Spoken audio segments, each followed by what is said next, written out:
Earth signs, tignan natin kung ano yung mensahe para sa'yo ngayon. Keep in mind po na ito ay collective reading lamang. So, hindi lahat ay makaka-relate, so be open-minded. Tignan natin ano ba yung energy ngayong araw. Energy ngayong araw, Spirit Guide. We have Cassette.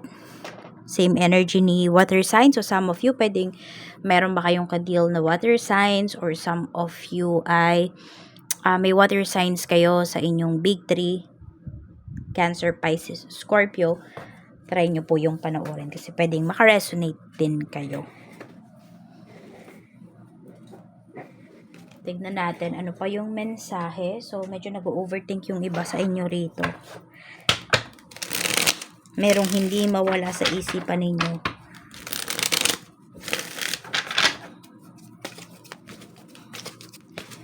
Your emotions ngayong araw. Ay, may namimiss ka dito. Ayan o. Hindi mawala sa isip mo yung taong to. Some of you pwedeng anak. I don't know kung meron ba dito ways na walan kayo ng anak. Ayun. So, still,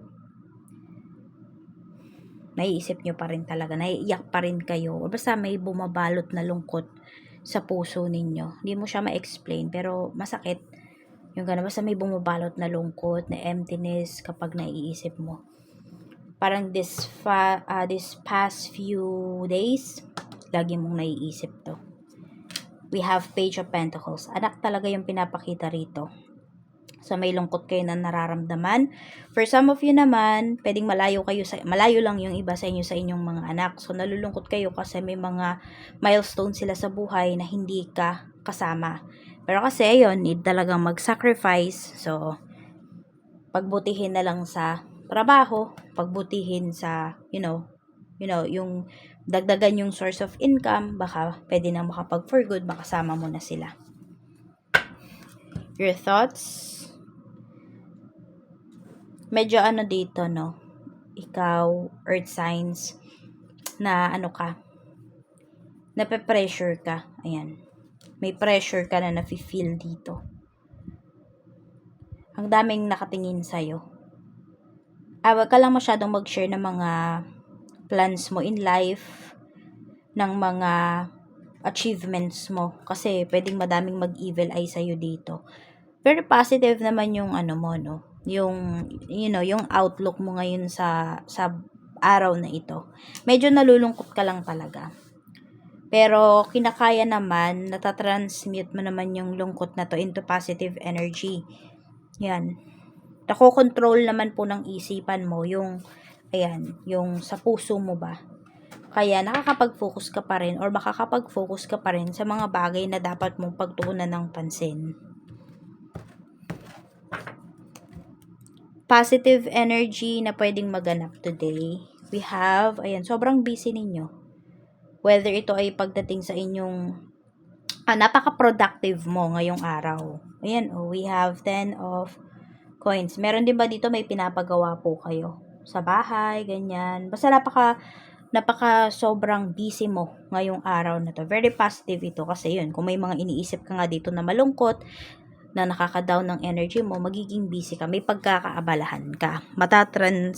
Matatransmit mo talaga yung energy mo. Negative naman, we have the Fool. Meron tayo ditong Judgment. Meron kayong kachat nasa ibang bansa. Mukhang niloloko lang kayo nito eh. Whether ito ay kapwa natin Filipino or foreigner, nasa malayong ang pinapakita rito. Mukhang hindi po yan seryoso sa'yo. Madami siyang tinatago. So, pwedeng matuklasan mo kung ano man yung tinatago ng tao na to. May malaman ka sa kanya. Pwedeng may makita kang picture nito na may kasama. Okay, sa ibang profile, ganyan. Pwedeng profile ng babae, tas makikita mo yung picture niya. Yung tipong ganyan, or baka may mag-send sa'yo. Sa kaperahan naman, we have Knight of Swords.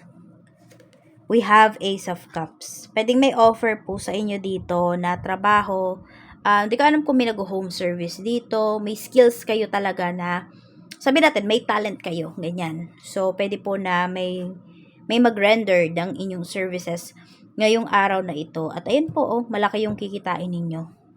May mga side hustles, in short, yung iba sa inyo dito. At okay na okay po yung inyong kaperahan. Kung meron kayong mga need bayaran, mababayaran nyo po talaga. Makakapag-produce kayo ng pera today. Sa ano naman, sa career, we have the Emperor, we have the Moon.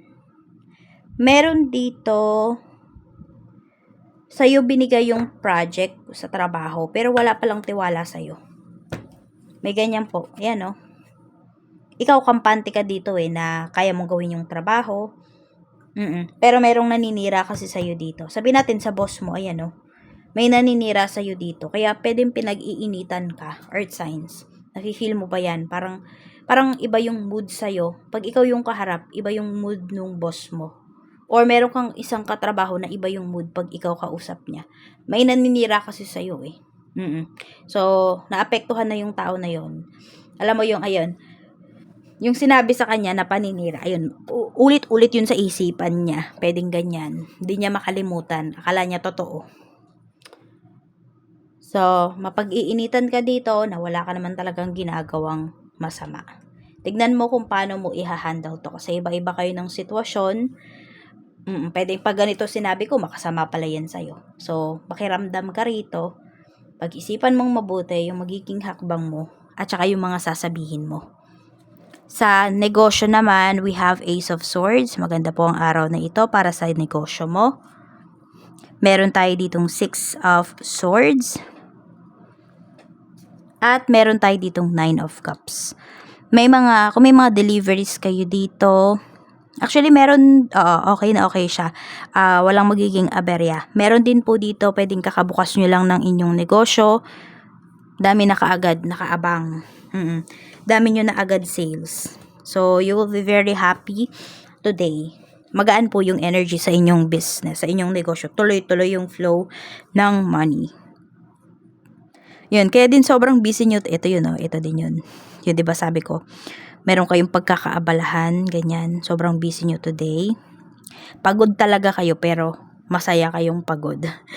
Sa health naman po, kamusta? Sa health, we have Two of Cups. So, ito ay more on sa chest area, breast area. Meron ba kayong nakapampukol, ganyan?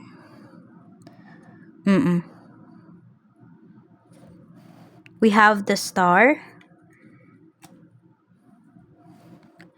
And we have Page of Swords. Huwag nyo pong babaliwalain ha. Pag may nakapa kayo na bukol, pacheck nyo po yan.